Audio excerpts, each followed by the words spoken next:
नमस्कार मेरे प्यारे कृषि साथियों, स्वागत है आप सभी का ब्राइट एग्रो क्लासेस के डिजिटल प्लेटफॉर्म पर। साथियों, आज अपन जो चर्चा करेंगे वो अपन बात करेंगे इंटेलेक्चुअल प्रॉपर्टी राइट्स मतलब आईपीआर। आईपीआर की अपनी कितनी क्लासेस हो चुकी थी? 2 क्लासेस हो चुकी थी, जिसमें अपन ने बात कर लिया आईपीआर का इंट्रोडक्शन से रिलेटेड। पर अब अपने जो स्टार्ट होने वाला है, जो थर्ड अपना टॉपिक है, क्योंकि टोटल अपन ने 15 टॉपिक्स में इसको डिवाइड किया है सिलेबस को। छोटे छोटे टॉपिक है तो 15 टॉपिक्स की अपन चर्चा करेंगे, जिसमें अपने आज का जो टॉपिक रहने वाला है वो रहने वाला है आईपीआर की ट्रीटीज। मतलब बात करेंगे अपन आईपीआर की आईपीआर के संरक्षण के लिए संधियां। आईपीआर के संरक्षण के लिए संधियां कौन कौन सी हुई, उनके बारे में अपन चर्चा करेंगे। मतलब अपन बात करते हैं कि विभिन्न प्रकार के अपने कंट्रीज है, विभिन्न प्रकार के कंट्रीज है, और इसमें अपन बात करते हैं अलग अलग कंट्रीज में अपने क्या होना चाहिए, अपने आईपीआर का प्रोटेक्शन होना चाहिए। आईपीआर की बात करते हैं, आईपीआर का अधिकार हर कंट्री में मिलना चाहिए। जैसे कि मैं बात करता हूं, यहां पर मैंने ये मार्केट डेवलप किया। अब मार्केट डेवलप किया तो इस प्रकार से जो मार्कर है, इस मार्कर पर अगर मैं पेटेंट ले लेता हूं तो बेटा इसका अधिकार मेरे को मिलना चाहिए, वो पूरे वर्ल्ड में मिलना चाहिए। ऐसा नहीं कि इसका यहाँ पर प्रयोग हो रहा है, दूसरी जगह पर प्रयोग अपन बात कर रहे हैं, यहाँ पर मैं कर रहा हूँ, इसके बाद में दूसरी जगह मेरी अनुमति के बिना, मेरी परमिशन के बिना अगर कोई इसका यूज कर रहा है, कोई इसको सेल कर रहा है, तो बेटा वो क्या है, वो गलत है। अब उसको रोकने के लिए आईपीआर की कुछ संधियां हुई, ठीक है, या ऐसे समझ लो कि आईपीआर के प्रोटेक्शन के लिए। मतलब आईपीआर का मतलब क्या है, अपन बात करते हैं इंटेलेक्चुअल इंटेलेक्चुअल प्रॉपर्टी राइट्स है, प्रॉपर्टी राइट्स है। अब इनका अपने को क्या करना है, इनका अपने को कंजर्वेशन करना है, इनका ऐसे समझ लो कि प्रोटेक्शन करना है। क्या करना है? प्रोटेक्शन करना है। अब प्रोटेक्शन करने के लिए कुछ संधियां होती है, ऐसे समझ लीजिएगा आप तो सीधी सी भाषा में। तो इसमें सबसे पहली जो संधि की बात करते हैं तो वो अपने पास में आता है मैड्रिड प्रोटोकॉल। कौन सा आता है बेटा? मैड्रिड प्रोटोकॉल आता है। तो ये समझने के लिए, मैड्रिड प्रोटोकॉल समझने के लिए आपको क्या करना होगा, सबसे पहले इसका की पॉइंट समझना है। अभी आगे और बता दूंगा, मैं आगे बता दूंगा सारी थ्योरी, पर ये तो समझ में आए कि है क्या मैड्रिड प्रोटोकॉल, क्यों हुई ये संधि, और आईपीआर से इसको क्या बेनिफिट मिला। तो इस मैड्रिड प्रोटोकॉल की बात करते हैं। मैड्रिड प्रोटोकॉल की अपन बात करते हैं, किसकी बात करते हैं बेटा? मैड्रिड प्रोटोकॉल की बात करते हैं। तो ये वन एप्लीकेशन अपन बात करते हैं, वन एप्लीकेशन के लिए ये मैनली कार्य किया। जैसे कि अपन बात करते हैं वन एप्लीकेशन, वन एप्लीकेशन का मतलब क्या हुआ? एक मात्र आवेदन। वन एप्लीकेशन का मतलब क्या है? एक मात्र आवेदन। Trademark valid in any countries, ठीक है, trademark mark valid in many countries. मतलब अपन बात करते हैं यहां पर है कि वन एप्लीकेशन मतलब अपने को एक आवेदन करना है। अपने को क्या करना है बेटा? एक आवेदन करना है, और एक आवेदन करने से जो आपका ट्रेडमार्क है वो वैलिड रहेगा, वो अलग अलग कई सारे देशों में क्या रहेगा? मान्य रहेगा। कई देशों में क्या रहेगा? मान्य रहेगा। ठीक है, तो इसके लिए ये हुआ था बेटा। इसके लिए विभिन्न देशों के मध्य एक मीटिंग होती है, एक प्रोटोकॉल की बात करते हैं। तो इसमें क्या डिसीजन होता है, मेन उसका एम क्या होता है कि वन एप्लीकेशन मतलब अपने को एक आवेदन करना है, और एक आवेदन जो है वो कई देशों में क्या रहेगा? मान्य रहेगा। कई कंट्रीज में क्या रहेगा? मान्य रहेगा। तो ये अपने पास में क्या होता है?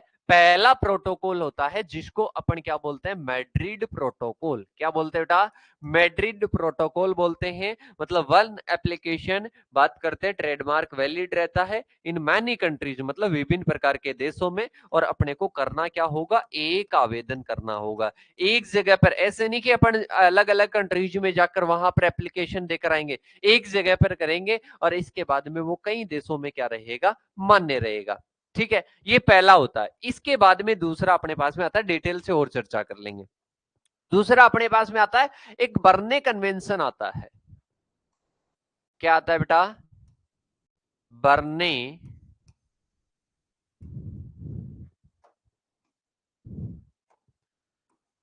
कन्वेंशन।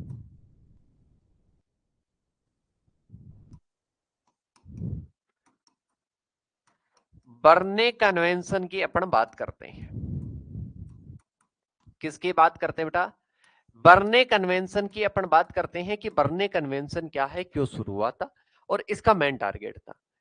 इसका मेन टारगेट था बर्ने कन्वेंशन का कि अपन बात करते हैं, कोई भी अपन बात करते हैं जैसे कि कोई बुक्स है, कोई आर्ट है, कोई म्यूजिक है, इन सभी का स्वतः कॉपीराइट सभी देशों में हो जाए, ऑटोमेटिक क्या हो जाए, कॉपीराइट क्या हो जाए, लागू हो जाए। तो अपन बात करते हैं जैसे कि ऑटोमेटिक, ऑटोमेटिक मतलब स्वतः कॉपीराइट क्या हो जाए, लागू हो जाए। ऑटोमेटिक क्या हो जाए बेटा, जो कॉपीराइट है वो क्या हो जाए, लागू हो जाए। और इसके साथ में सभी देशों में, सभी देशों में। और इसके साथ में जैसे कि किस किस के लिए होता है, बुक्स के लिए होता है, म्यूजिक के लिए होता है।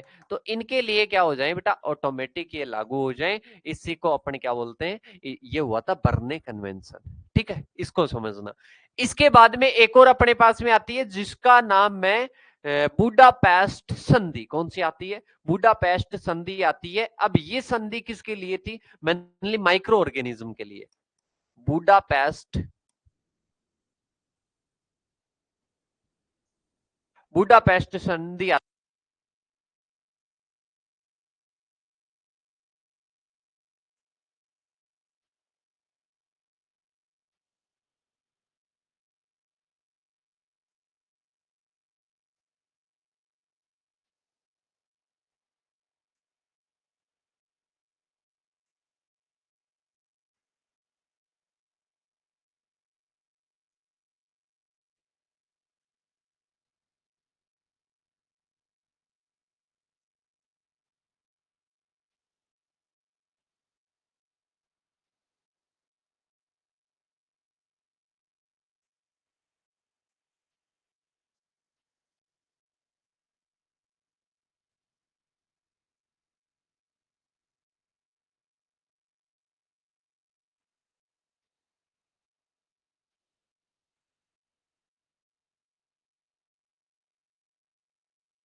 एक बार मेरे को बता दीजिएगा, अब प्रॉपर वॉइस आ रही है? अब एक बार बता दीजिएगा प्रॉपर वॉइस आ रही है क्या? कमेंट करके बता दो, जल्दी से कमेंट करके बता दो। और कितने टाइम वॉइस नहीं है ये भी कमेंट करके बता दो। जल्दी से कमेंट करके बता दीजिएगा कितने टाइम तक वॉइस नहीं आई, इसके बारे में भी कमेंट करके बता दीजिएगा जल्दी से। कहां तक वॉइस आ गई थी, कहां तक वॉइस आ रही थी, ये मेरे को बता दो। कहां तक मैंने समझा दिया था? क्या बुडापेस्ट मैंने समझा दिया था? बर्ने कन्वेंशन मैंने समझा दिया था? कहां तक समझा दिया था? एक बार कमेंट करके बता दो बेटा। 2-3 मिनट नहीं आते हुई है या फिर 2-3 मिनट से ही नहीं आ रही है? एक बार बता दो बेटा, बता दो मेरे को, वो समझा दो कि कहां से नहीं आ रही। जैसे कि बर्ने कन्वेंशन से नहीं आ रही, मैड्रिड प्रोटोकॉल से नहीं आ रही, या फिर इसके साथ में ही बुडापेस्ट ट्रीटी से नहीं आ रही, या पेरिस कन्वेंशन से नहीं आ रही। कहां से नहीं आ रही बेटा, बताओ जल्दी से कमेंट करके बता दो, फिर इसके बाद में अपन वापस इसको रिपीट कर लेंगे। बताइएगा जल्दी से कमेंट करके बता दो, टॉपिक का नाम बता दो कि सर इस टॉपिक से यहां से नहीं आ रही, बाकी आ रही है।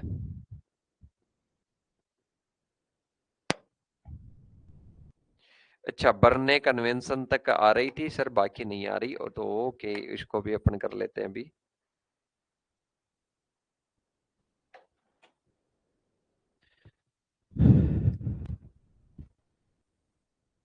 बर्ने कन्वेंशन की बात करते हैं तो बेटा मैं बात करता हूं, ये एक प्रकार का क्या है, ये एक प्रकार का ऑटोमेटिक कॉपीराइट है। मतलब सभी देशों में ऑटोमेटिक, जैसे बुक्स है और इसके साथ में म्यूजिक, इन सभी के लिए क्या हो जाए, स्वतः है क्या हो जाए, कॉपीराइट वगैरह ये अधिकार मिल जाए, ये अपन बात करते हैं ये राइट्स मिल जाए। तो इसके लिए अपने बर्ने कन्वेंशन था। इसके बाद में अपन बात करते हैं बुडापेस्ट जो ट्रीटी थी, वो मेनली माइक्रो ऑर्गेनिज्म के प्रोटोकॉल के लिए थी। किसके लिए थी? सूक्ष्म जीवों के प्रोटोकॉल के लिए थी। इसके बाद में अपन बात करते हैं पेरिस कन्वेंशन। पेरिस कन्वेंशन की बात करते हैं जैसे कि कोई अपने पास में कोई औद्योगिक संपत्ति है, कोई इंडस्ट्रियल प्रॉपर्टी है, उस इंडस्ट्रियल प्रॉपर्टी के लिए क्या करता है, राइट्स, मतलब आईपीआर प्रोवाइड करवाता है। जैसे कि पेटेंट हो गया, ट्रेडमार्क हो गया, तो ये अपने क्या करते हैं बेटा, ये अपने ऐसे मान लीजिएगा कि ये आईपीआर मतलब प्रोटेक्ट करते हैं। किनको प्रोटेक्ट करते हैं? प्रोडक्ट्स को प्रोटेक्ट करते हैं। मतलब उनको क्या अधिकार दिलाते हैं, उनके मालिक को अधिकार दिलाते हैं। पेटेंट और ट्रेडमार्क अपन बात कर सकते हैं। मतलब पहले पेरिस कन्वेंशन के बाद में डिसाइड हुआ कि जो इंडस्ट्रियल जो प्रॉपर्टी है उसके लिए भी क्या मिलना चाहिए, उसके लिए भी आईपीआर मिलना चाहिए। फिर अपने ट्रिप्स एग्रीमेंट था, ट्रिप्स एग्रीमेंट की अपन बात करते हैं, डब्ल्यूटीओ के अंतर्गत था, पहले भी अपन ने चर्चा कर ली थी ट्रिप्स जो एग्रीमेंट था उसकी। ठीक है, तो अपन बात करते हैं ये आईपीआर के अंतर्गत आता है। मतलब ये आईपीआर को, जो डब्ल्यूटीओ है वो क्या करता है, डब्ल्यूटीओ का एक ट्रिप्स एग्रीमेंट है जो कि आईपीआर को क्या करता है, प्रोटेक्शन प्रदान करने का कार्य करता है। इसके बाद में देखिएगा ट्रीटीज की बात करते हैं, तो देखिएगा ट्रीटीज क्यों हुई थी बेटा, ट्रीटीज की बात करते हैं, ये संधियां क्यों हुई। संधियां होने का मेन था to provide protection to intellectual property. मतलब बात करते हैं आईपी को प्रोटेक्शन करने के लिए इंटरनेशनल लेवल पर सेवरल ट्रीटीज हुई। मतलब अलग अलग प्रकार की संधियां हुई, अलग अलग प्रकार के कन्वेंशन हुए। ठीक है, और इसके साथ में ये क्या होते हैं, एस्टैब्लिश होते हैं। तो समझिएगा, अपन बात करते हैं, अपन किसके बारे में बात कर रहे हैं कि सर अपन मेनली बात कर रहे हैं जो अपने आईपीआर की जो ट्रीटीज है, जो संधियां हैं, उनके बारे में अपन बात कर रहे हैं। इन ट्रीटीज की बात करते हैं तो ये क्या करती है, यूनिफॉर्म में प्रोटेक्शन प्रोवाइड करवाती है। किसके लिए? आईपी के लिए, मतलब इंटेलेक्चुअल प्रॉपर्टी के लिए एट द इंटरनेशनल लेवल। मतलब अपन बात करते हैं अंतरराष्ट्रीय स्तर पर क्या करती है, ये इंटेलेक्चुअल प्रॉपर्टी के लिए प्रोटेक्शन प्रोवाइड करती है। इसके लिए अलग अलग प्रकार की संधियां हुई, अलग अलग प्रकार के कन्वेंशन हुए। और इसके साथ में ही अपन बात करते हैं, ये जो संधियां थी, ये जो ट्रीटीज थी, जैसे कि WIPO हो गया, world intellectual property organisation, help ensuring legal recognition of IP across, मतलब बात करते हैं विभिन्न कंट्रीज, मतलब विभिन्न देशों का जो आईपी था, इंटेलेक्चुअल प्रॉपर्टी थी, इसको क्या करता है, इसको विभिन्न देशों में क्या करता है, कानूनी मान्यता प्रदान करने को सुनिश्चित करता है। तो ये देख लीजिएगा, ये जो संधियां थी, ये अपन बात करते हैं अंतरराष्ट्रीय स्तर पर, अपन बात करते हैं समान रूप से, पूरा इक्वल रूप से, इक्वलिटी के साथ में क्या मिले उनको, अधिकार मिले, उनको क्या मिले, अधिकार मिले। तो उसके लिए ये संधियां हुई। इसके बाद में अपने पास में आता है मैड्रिड प्रोटोकॉल। कौन सा आता है, मैड्रिड प्रोटोकॉल आता है, ये अपने 1989 में आता है। इसकी बात करते हैं, ये भी एक प्रकार का क्या था, इंटरनेशनल, अपन बात करते हैं ट्रीटी थी, मतलब अंतरराष्ट्रीय संधि थी। और मैंने कहा था कि ये ट्रेडमार्क के लिए था, ये मुख्यतः किसके लिए था, ट्रेडमार्क के लिए था। तो अपन बात करते हैं ट्रेडमार्क का मालिक एक ही आवेदन दाखिल करने के लिए, अपन बात करते हैं अनेक सदस्य देशों में अपने ट्रेडमार्क के लिए संरक्षण प्रदान करने की सुविधा प्रदान करता है। मतलब बात करते हैं, जो ट्रेडमार्क की बात करते हैं, ट्रेडमार्क का अप्लाई अपने को अलग अलग देशों में ना करना पड़े, तो इसके लिए मैड्रिड प्रोटोकॉल आया।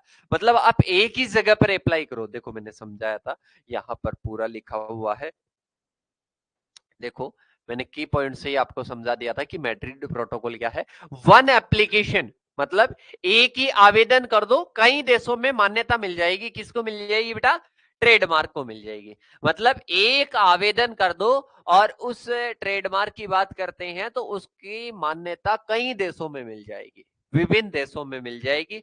तो अपन बात करते हैं यहाँ पर क्या होता है, एक ही होता है, और उसका अपन बात करते हैं अनेक जगह पर, अनेक देशों में क्या मिल जाता है बेटा, अनेक देशों में उसको संरक्षण मिल जाता है। मतलब बात करते हैं कंजर्वेशन मिल जाता है, प्रोटेक्शन मिल जाता है।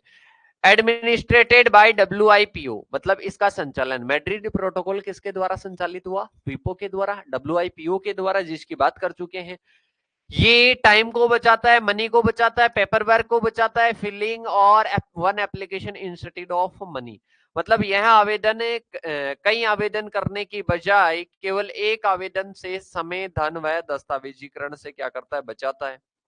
India became a member in 2013, मतलब 2013 में इसका क्या बनता है, सदस्य बनता है। 2013 में इसका क्या बनता है बेटा, सदस्य बनता है। किसका सदस्य बनता है, मैड्रिड प्रोटोकॉल का। किसका बनता है, मैड्रिड प्रोटोकॉल का बनता है। तो अब मैं दोबारा से समझाने की कोशिश कर रहा हूं, पूरा समझ लेना मैड्रिड प्रोटोकॉल क्या था। मैड्रिड प्रोटोकॉल की बात करते हैं तो विभिन्न देशों में अपने को कोई भी, जैसे कि मैं क्या बनाता हूँ बेटा, एक कंप्यूटर बनाता हूँ, तो कंप्यूटर का मेरे को अगर कुछ भी लेना है, जैसे ब्राइट एग्रो क्लासेस का मेरे को क्या लेना है, ट्रेडमार्क लेना है, तो मैं क्या करूंगा कि सर ब्राइट एग्रो क्लासेस का लेने के लिए आपको क्या करना पड़ेगा, अप्लाई करना पड़ेगा। अब मेरे को ऐसा नहीं कि मैं भारत में अलग अप्लाई करूंगा, चाइना में अलग करूंगा, इसके साथ मैं अमेरिका में अलग करूंगा, इंग्लैंड में अलग करूंगा। तो यहाँ पर अलग अलग अप्लाई नहीं होता है, अलग अलग अप्लाई नहीं होता है, सभी जगह पर एक ही जगह पर अप्लाई हो जाएगा। तो सब जगह पर वो क्या हो जाएगा, अपन बात करते हैं उसकी क्या मिल जाएगी, अनुमति मिल जाएगी, वो आपको ट्रेडमार्क मिल जाएगा, वो आपको अधिकार मिल जाएगा। ठीक है, तो यही अपने पास में क्या है, यही अपने पास में मैड्रिड प्रोटोकॉल है। एक एग्जांपल भी है, जैसे कि टाटा कंपनी की बात करते हैं, टाटा कंपनी की बात करते हैं, 50 देशों में ट्रेडमार्क का संरक्षण करना चाहती है। वह प्रत्येक देश में अलग अलग आवेदन करने की बजाय मैड्रिड प्रोटोकॉल के माध्यम से क्या कर सकती है, आवेदन कर सकती है। मैड्रिड प्रोटोकॉल के माध्यम से वो आवेदन कर सकती है। 50 देशों में जाकर उसको वहां पर वो 50 देशों में जाएगा, भाई साहब कितना टाइम लग जाएगा, कि सर बहुत ज्यादा लग जाएगा, कितना पैसा खर्च हो जाएगा, कितनी कागजी कार्रवाई हो जाएगी। तो अपन बात करते हैं इस प्रोटोकॉल के माध्यम से वो एक जगह अप्लाई कर सकता है। इसके बाद में बात करते हैं, बर्ने कन्वेंशन आता है 1886 में। बर्ने कन्वेंशन की बात करते हैं तो मैंने क्या बताया था, देख लो, बर्ने कन्वेंशन की बात करते हैं कि सर आपने बर्ने कन्वेंशन में बताया कि ऑटोमेटिक कॉपीराइट सभी देशों में बुक्स और किसके लिए, म्यूजिक के लिए। मतलब बात करते हैं यह संधि अंतरराष्ट्रीय स्तर पर कॉपीराइट को संरक्षण से संबंधित है। इसका हस्ताक्षर 1886 में बार्न स्विट्जरलैंड में हुआ। इसके साथ में बात करते हैं, ये क्या करती है, यह ऑथर्स को, राइटर्स को और म्यूजिशियन मतलब बात करते हैं कलाकारों को, जो म्यूजिक वगैरह अपन बात करते हैं, कॉपीराइट के लिए बात की थी, बुक के लिए बात की थी जो मैंने अभी दिखाया था। तो बुक कौन लिखता है, कोई ऑथर लिखता है, और गाना कौन गाता है कि सर गाना अपने कोई भी अपने जैसे कि कोई भी म्यूजिक कलाकार होगा वो गाएगा। ठीक है, तो अपन बात करते हैं ये क्या होता है, एक सदस्य देश में सुरक्षित कार्य अन्य सभी सदस्य देशों में स्वतः है सुरक्षित हो जाता है। मैंने क्या कहा, मैंने यहाँ पर क्या लिखा था कि ऑटोमेटिक मतलब स्वतः है सभी देशों में क्या हो जाता है, अप्लाई हो जाता है। तो यही तो कह रहा है कि एक सदस्य देश में सुरक्षित का कार्य अगर हो जाता है तो बाकी देशों में क्या हो जाता है, स्वतः है सुरक्षित हो जाता है।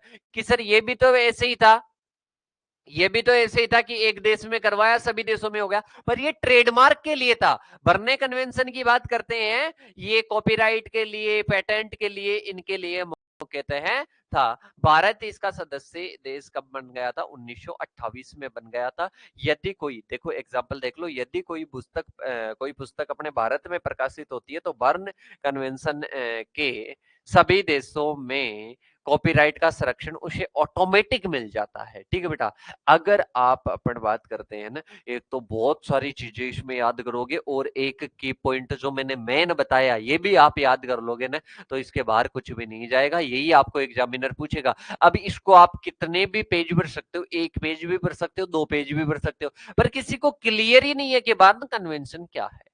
बर्न कन्वेंशन ये है कि ये बुक के लिए कोई गाना गाते हैं उसके लिए, इसके लिए ये क्या मिलता है, एक अधिकार मिलता है, एक राइट मिलता है।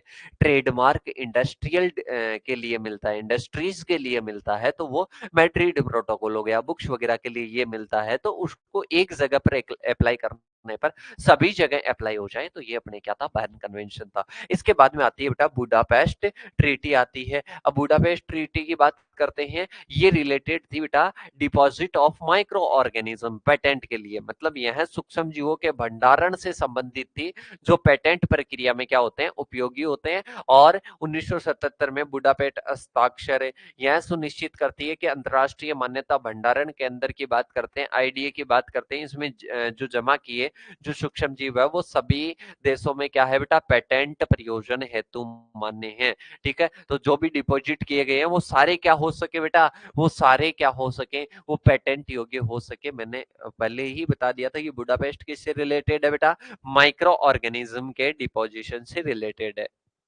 इसके साथ में ही अपन बात करते हैं, it avoid the need to deposit the same microorganism in multiple countries, मतलब एक ही सूक्ष्म जीव को अलग अलग जमा करने की आवश्यकता नहीं है, अलग अलग जगह पर पेटेंट के लिए जमा करने की आवश्यकता नहीं है, वहां पर एक में कर दो सभी जगह अप्लाई हो जाएगा। इसके बाद में आता है WIPO एडमिनिस्टर्स दिस ट्रीटी, मतलब विपो इसका क्या करता है बेटा, संचालन करता है।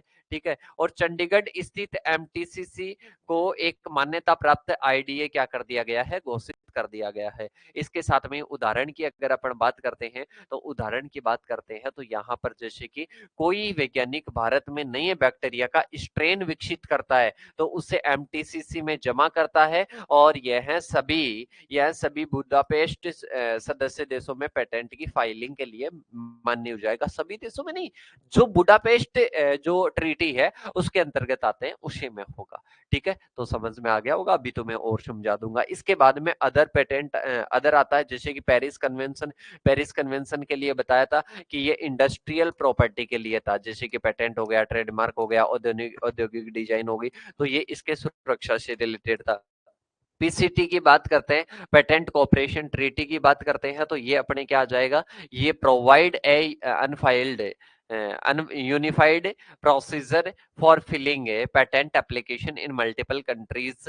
अपन बात करते हैं एकीकृत प्रक्रिया के द्वारा एक साथ कई देशों में क्या हो जाता है, पेटेंट के लिए एप्लीकेशन हो जाता है, मतलब अपन आवेदन कर सकते हैं। इसके बारे में चर्चा करेंगे, पेटेंट वाला टॉपिक आएगा अभी आगे। ठीक है, यूपीओवी के बारे में भी अपन क्या करेंगे, आगे चर्चा करेंगे, तो इनके बारे में अब ज्यादा डीपली नहीं जाना है। अब अपने पास में टाइप्स आ जाएगा, टाइप्स की नेक्स्ट क्लास में चर्चा करेंगे। अब दोबारा से एक बार मैं जो समझाने की कोशिश करूं उसको समझ लेना बेटा। अपन आज की क्लास में क्या पढ़े, आप एक बार आंखें बंद करके एक बार खुद को दोहराइएगा।